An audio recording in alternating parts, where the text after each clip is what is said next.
It seems that a while back, as people followed you, you were really into peace at any, not at any cost, but just very peaceful. Peaceful means for revolution. And I read an article in Ramparts, and you were into violent revolution. And now... I'm not. Well, that's what it stated. No, the article in Ramparts was basically about socialism, right? And I don't believe in violent revolution. Yoko stated it very well, which is violent revolutionaries are playing the same establishment game. I believe in some of the things Jerry Rubin and A.B. Hoffman have done, like the theater in court kind of revolution. I believe in the revolution of happening, and that artists, Yoko says artists don't create. Any woman can create, a man can destroy with a Coke bottle, and an artist revalues. If I'm a revolutionary, or we are revolutionaries, we're revolutionary artists, not gunmen. I believe in the Black Panther original statement, the 10-point program, which is not violent, which says to defend yourself against attack. I might consider that, but anything else I don't consider. So I'm still for peace, peaceful revolutionary. But I'm an artist first, and a politician second. I don't know if the article was wrong or not, but it stated you were saying in your song Revolution... What? That in your song Revolution... Yeah. You wanted to change a few of the words from count me in to count me out, or count me out to count me in. I have both versions. Revolution, there's 3 versions. Number 1, number 2, and number 9. Number 9 is an abstract picture of revolution. Number 1 was the single because the other boys didn't like number... No, the number 2 is the single because the other boys didn't like number 1. They said it wasn't fast enough, so I made it fast. And sometimes I said count me in, count me out. The thing I regret was making a reference to Chairman Mao, which might spoil any chances I have of going to visit China, like those ping pong people do. I'd love to go and see what's happening there. But I wrote the Chairman Mao line in the studio because I didn't have any words. What I was trying to say to the Maoists, or anybody that wanted to change the world, why go and stand in front of a policeman with a red communist flag in your hand and a big suit and all like that, and then get hit? I thought it was unsubtle. So in the song, I wasn't putting down revolution. I was saying, isn't that a bit unsubtle? But if you want to really change the thing, do it subtly in a way that the establishment can't attack, i.e.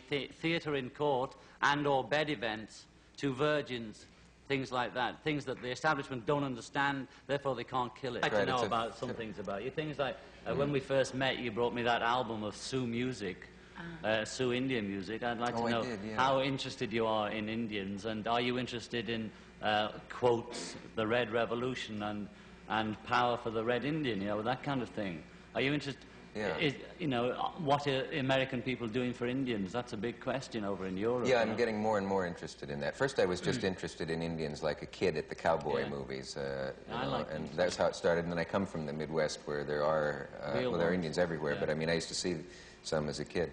And then, I don't know, I guess you just develop a feeling that's so tragic, that whole period of My Lai-like incidents, the Sand Creek Massacre, the Custer's wiping out of the Indians at I just heard something very interesting on the what are those Indians down, the Incas and those other ones that could write? Well, Aztecs and... The Mayans. Oh, the Mayans, yeah. I was reading, somebody on TV was talking about how when the Spanish came, these priests burned for 30 days all the Mayan books, so there was none left, and his reason was... it's either the Word of God, and we've already got that, so we'll destroy it, and if it isn't, it's the work of the devil. So they destroyed the whole Mayan culture, literature, which was very good and very aware, and there was about 3 books left which sort of say, you know, got up and went to work, and there's not enough words for them to work out what the language was. That's right, this one man destroyed a whole written one-up for Christianity. Yeah. Also, the man who led the Indians against, who led the cavalry against the Indians at the Sand Creek Massacre was... a man of the cloth. Oh, yeah. Not that all you had an interesting Indian on your show you were telling me about, too. I have, I had a man who was also a great authority on Indians. He was at Custer's Last Stand or something? No, he was a friend of Curly, who was Custer's scout, John Nyhart. You didn't know he was an Indian freak, did you? So what about the Red Revolution, then? Maybe you could... What's going to happen? You feel so frustrated at what was done to the Indians in the past that you feel like you should do something for their descendants now, who are still getting it 6 ways. Illiterate and not educated, not looked after. I mean, they're like... I don't know if they're having it worse than black people here, but it's pretty rough for them, isn't it? Yeah, it's very bad, and I think it's good that people have a sense of conscience about it and are doing something about it. Well, they've made so much money out of the Indians. At first they took the land, and then they made movies about them taking the land, you know. It's a bit mean, you know. But we always used to stick up for the Indians in Britain on the movies, you know. I heard that in one movie they were making in which they did the Custer battle, which has never been done well on the screen, but anyway, they used the Crows as the ones who attacked Custer, whereas actually the Crows were the scouts for Custer. Oh, I see. And the Sioux, who were working on the picture, were furious and said if it hadn't been for us, there wouldn't have been any Custer battle. Well, it's like Nixon having a Japanese watch, isn't it?